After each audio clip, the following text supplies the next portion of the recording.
So, if you were voted in as president, what are 3 initiatives that you would undertake? So, of course, I would have my tie on, but I don't side with any political party completely, as probably no one should or does. I used to consider myself more fiscally conservative, but definitely socially liberal. But now with Trump and conservatives being all over the place, I can't even say that. But I do like to consider myself mostly libertarian, smaller government, really for small government. Hence, these are the 3 issues I would mainly take up. Meat free. Currently, our government funds the socialist factory farms. Socialist government funded sick, drugged up animals in sick factory farms. Yes, that's why meat is so cheap. A salad is like $5 a pound, actually a lot more. And you can get drumsticks for like $2 a pound often. Crazy. Because you have to raise the animal, you have to give them antibiotic drugs, you have to warehouse them, you have to kill them, you have to transport them. Not that they take many precautions, so you have to do some of that with crops, but also it takes up to 12 pounds of crops fed to an animal for just 1 pound of meat, because they poop most of it out. It's like if you were going to eat meat, you're not going to put on a pound for pound of food you eat. So it's very inefficient. So how is it so cheap? Because the government subsidizes it via the USDA Farm Bill with our taxes. So smaller government would help our food system too, because it's altering our entire food system, making fast food so cheap. Animal products, which is bad for our health, heart disease, for example, leading killer in America. And obviously our environment. And as I just mentioned, massive food waste. Yes, the meat industry does not feed people, they starve people. The crop industry, non-animal agriculture, feeds America. Animal agriculture starves America and wastes our resources. So what's the next thing I would do? Child-free. I would stop the discrimination against childless. Small government again. Socialist public schools, child tax credits, paid paternity leave. I have that taken out of my check when I'm a contractor and don't even have sick leave, but I pay paid paternity leave, a choice.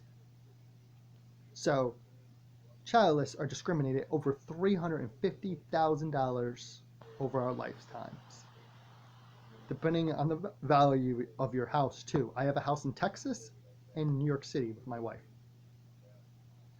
We choose to be child free, but we are fined, yes, fined over actually closer to $6,000 a year currently, just in school taxes alone between our 2 houses that we each owned before we met.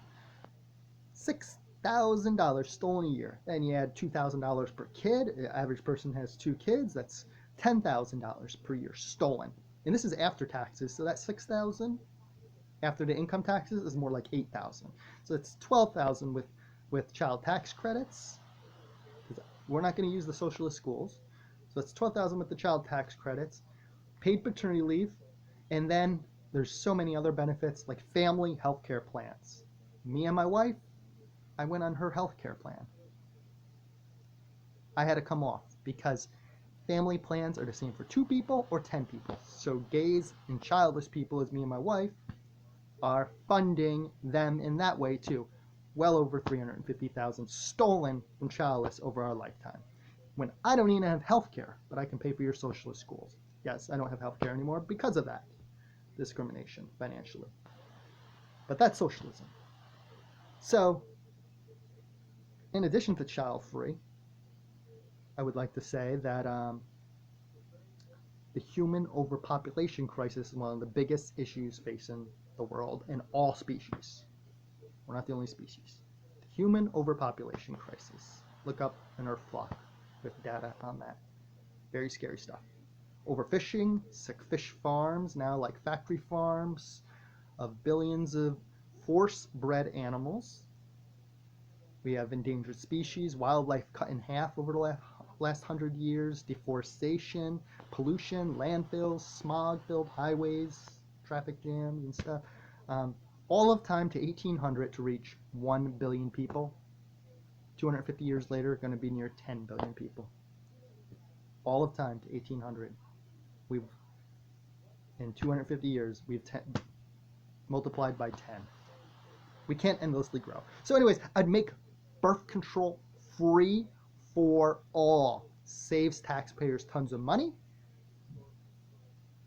prevents overpopulation, and reduces termination rates, even on choice. Win, win, win. Nope, religion doesn't like that. Use my taxes for it. No, they don't like that neither. Get religion out of politics. They are not logical, superstitious fairy tales. They're the most privileged group, but they always claim to be the victim. COVID-19 caused from eating animals. Socialist government-funded animals, probably. Now, it was overseas, but we've had many outbreaks because of our actions, from swine pig flu to bird flu, mad cow disease, and much, much more. MERS, SARS, Ebola, AIDS even, from using animals. But get religion out of politics. They are the most privileged group. They're the only ones who can have a gathering in some states with the virus outbreak. The only group privileged to have a gathering. For that, really, of all the necessities in workplaces. And then I would lower the military budget to a reasonable level, not 10 times every other country, thus lowering our taxes. So those are the things I would do. It would help all species, our healthcare system, environment, without even talking about climate, regardless of climate, with these two. Stop discrimination of childless, and keep our population under control, and stop fining childless, the opposite of what China did, and people were outraged. And logic over all the superstitions of every religion. Simple. And that would all be based on fairness too. Libertarian, a smaller government overall as well. Free birth control, stop subsidizing meat, destroying our whole food system and altering it. Price, taste, and convenience are what I most eat by. And stop the superstition getting in the way of logic. Thank you, and share if you care.